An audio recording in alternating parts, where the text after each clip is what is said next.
بسم اللہ الرحمن الرحیم۔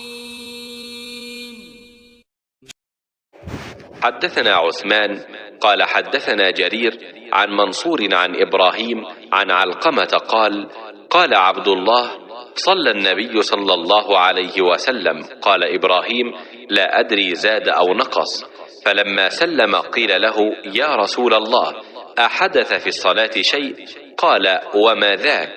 قالوا صليت كذا وكذا، فثنى رجليه واستقبل القبلة وسجد سجدتين ثم سلم، فلما أقبل علينا بوجهه قال إنه لو حدث في الصلاة شيء لنبأتكم به، ولكن إنما أنا بشر مثلكم أنسى كما تنسون، فإذا نسيت فذكروني، وإذا شك أحدكم في صلاته فليتحرى الصواب فليتم عليه، ثم ليسلم ثم يسجد سجدتين۔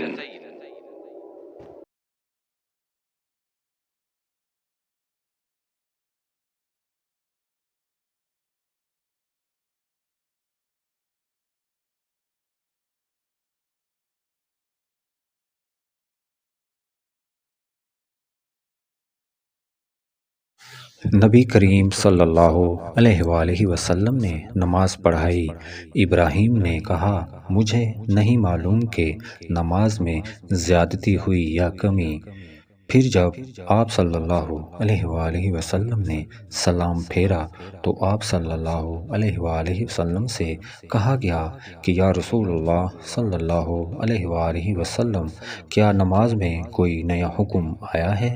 آپ صلی اللہ علیہ وآلہ وسلم نے فرمایا آخر کیا بات ہے؟ لوگوں نے کہا آپ نے اتنی رکعتیں پڑھی ہیں۔